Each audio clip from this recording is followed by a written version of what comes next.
Alrighty, so we're here today. We're going to work another guard break and passing setup. I like this a lot, especially for you guys who are a little more athletic and like to pass standing. This is a much better setup for kind of that crew. So first thing we're going to decide to do is I got to get hand control. So I'm going to get a good base. I'm going to be fighting, grip fighting, all that. And all I want to do is I want to pin his hand to his hips. So we're going to find whatever hand I'm trying to pin. I'm generally going to pin this hand. My preferred way to do this pass. I'm going to get that hand and I'm looking to pin it with my same side wrist here, 2-on-1. All right. Reason I'm going to go 2-on-1 on this, you can set a gi grip if you want. I don't use them unless necessary. Because gi, no gi, all that fun stuff, right? Boom, I go here, right? Now Jordan's obviously not going to like this. He's going to start to try to move, but I'm just looking to keep this pinned to his waist. I'm going to widen my base, stick my knee up the center here. Now, once we go this way here, I'm going to step up to the outside and step up to the center here. Now, sometimes Jordan is just going to let his guard break here. Sometimes they are going to follow you. So when I step up and out here, the reason I'm stepping this leg out first is Jordan can't go to hook that because I have him pinned here. This leg, I come up, and I'm looking to keep this leg back and this leg up the center. Reason is, if Jordan's going to hook my ankle, it's going to be with this hand. So when I'm here, I'm looking to keep him centered here and keep this leg back as much as I can, right? Once we're here, same side wrist stays on. This side comes to the knee here. If you're no gi, you can plant kind of wherever you prefer here.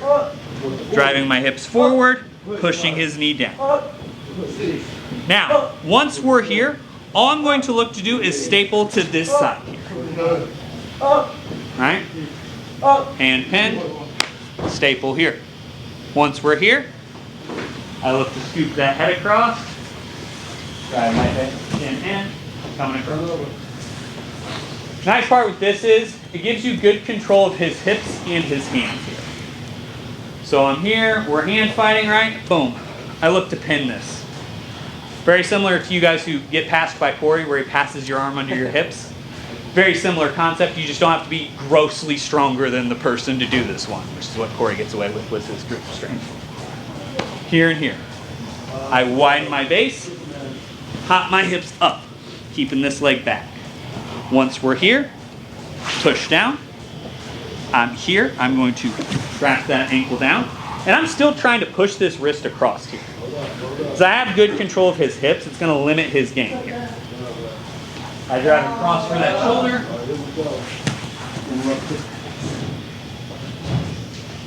Questions on this one? We'll walk through it a few more times. Obvious questions on this one. I guess I'm not understanding why you're going to the side that you're posting that leg to the side that you're not pinning the arm. Because if I'm here.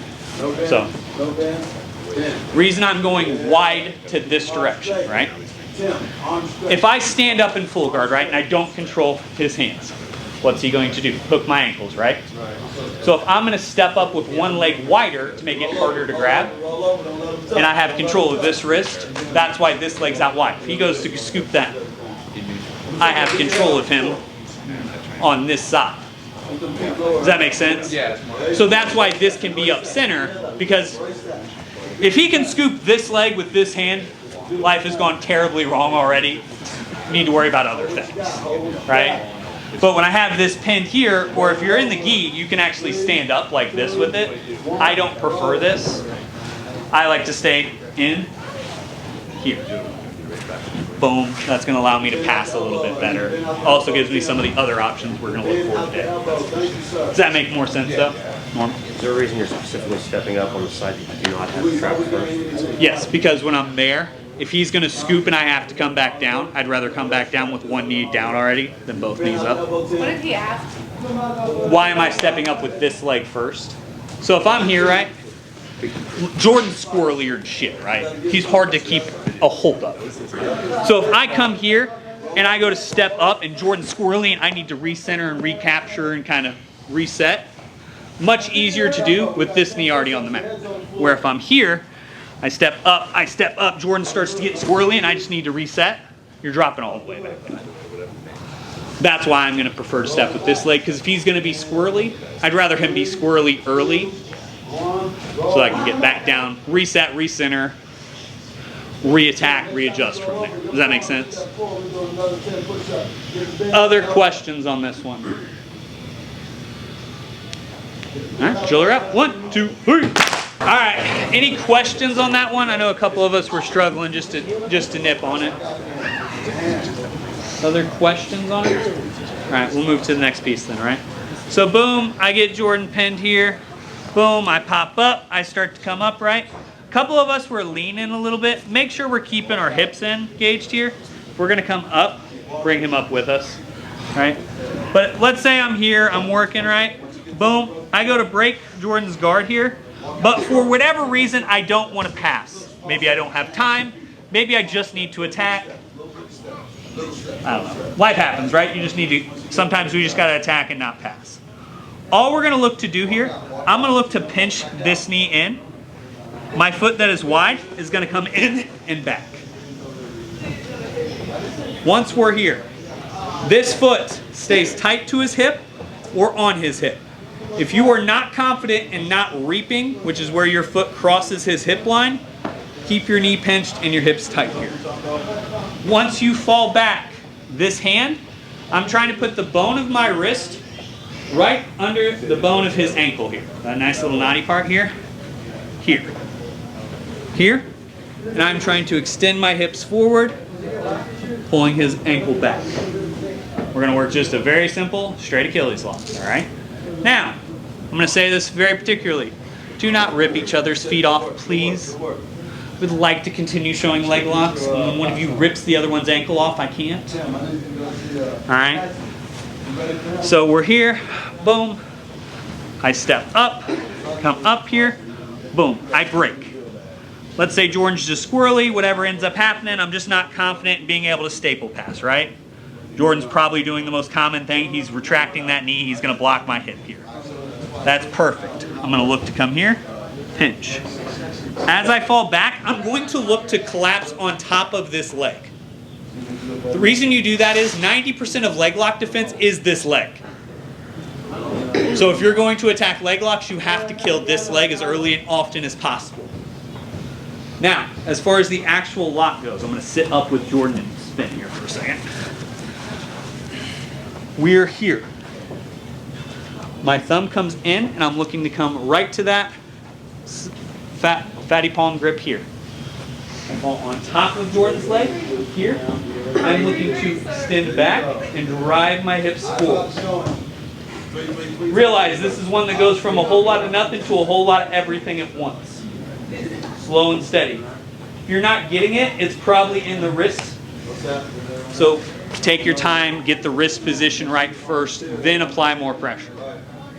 If you're yanking on it and nothing's happening, your positioning's wrong. Not the pressure. Okay?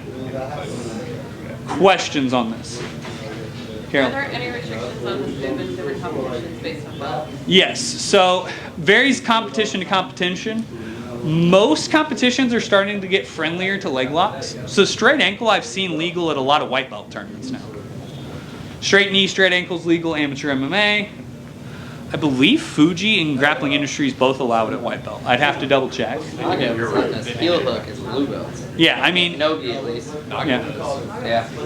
Yeah. Naga is pretty much prison rules. But it's one of those things, guys. Always be aware of your rule set. You know, I'm not going to sit here and tell you, oh, this tournament, you check the rules when you get there.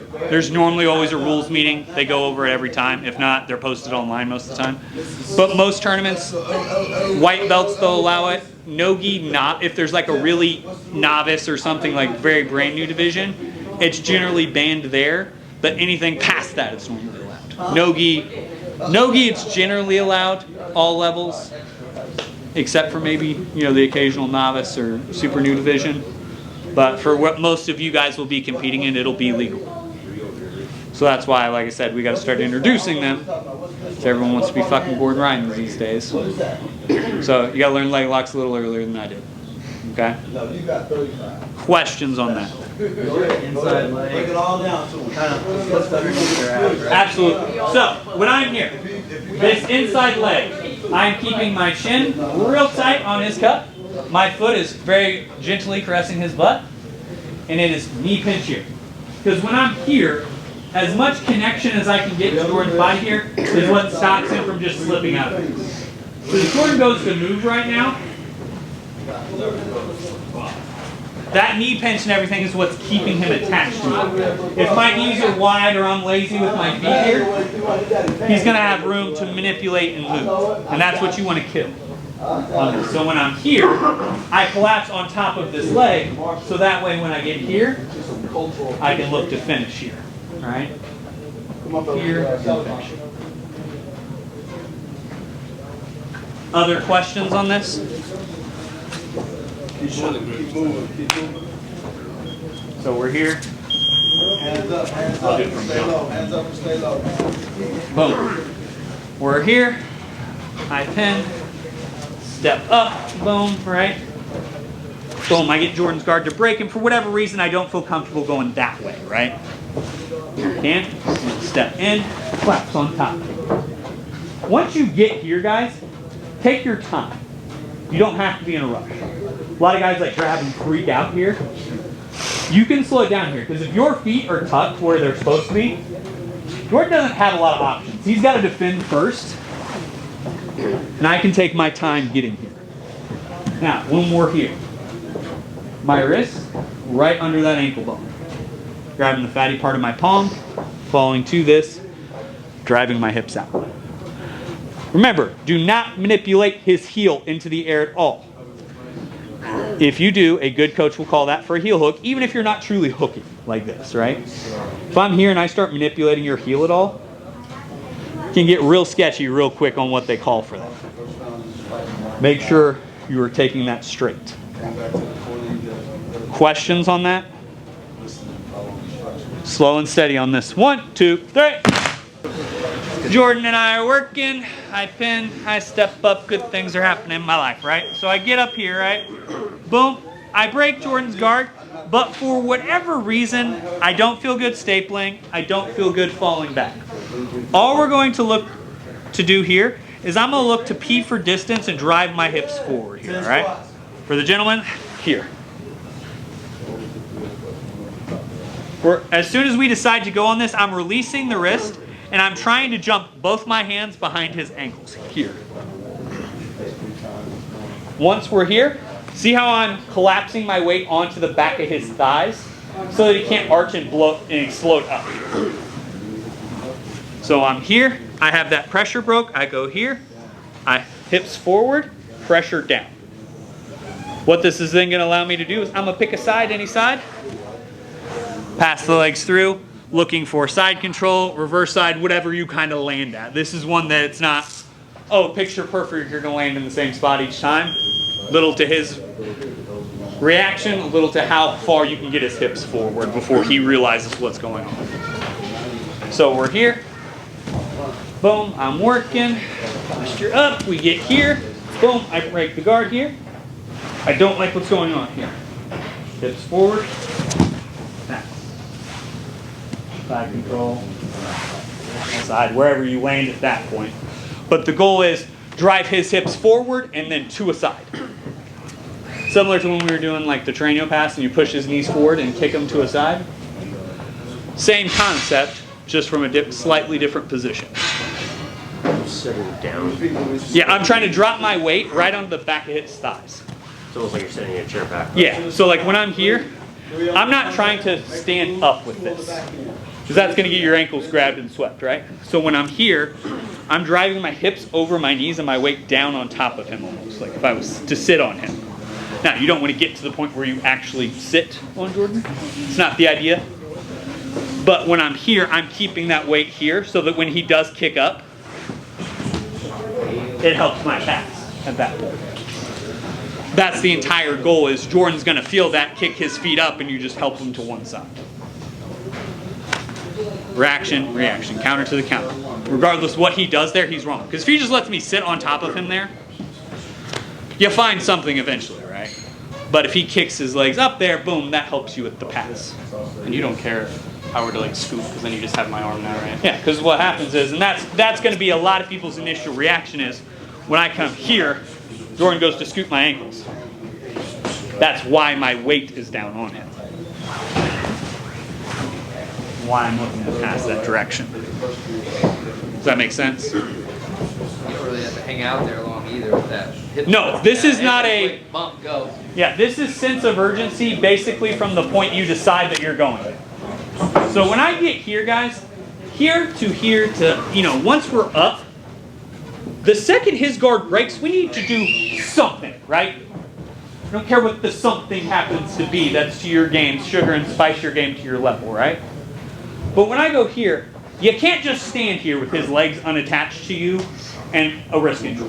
That nothing good starts to happen the more time you give it. So whether it's stapling, knee cutting, dropping back, spinning knee bar, which we'll go over Thursday, or just hipping forward and passing, the second his guard breaks, we have to have a sense of urgency and motion at that point. Does that make sense? Because at that point, the game is afoot. He's moving, you're moving, somebody's got to win that motion. Let it be you. Go first, have a plan.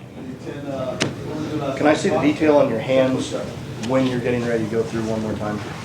Yeah, because the biggest thing is when I'm here, I come up, right? Boom, I break. And the second I feel that I'm not staple passing or dropping back, right? Like let's say I've just decided already I'm going to hit this. I'm here. The goal is to get my hands right to the backs of his kind of ankles, low calf, whatever you want to call it. I'm trying to get grips here. Because what I want is the second he tries to drive his feet up, I have to get that pressure off me. Because if I just leave his legs to do what they will, he's going to drive back up and into me, start scooping my ankle, some of that simple teacup ankle grabbing sweep stuff that you see, right? So the goal here is he starts to drive that pressure up. Thank you, no thank you. Get it off you as quick as you can. Will do, thank you. Other questions here? So it just looks like with that hand, you keep it in the whole time, and it looks like you... Until you pop your hips forward, this stays, right? So I will keep this here until I've decided to go to this, right? Because I'm going to use this pressure a bunch of different ways, right? Whether it's here, whether it's I'll keep it there and switch off and drop back. Like there's 1,000 different ways to use that grip. But the second I decide that we're bop in passing, I have to let that go. Because if not, all you've done is jump into a triangle. And if one of you does that, I will kick you in the head as you walk off the mat. All right? Other questions? 1, 2, 3.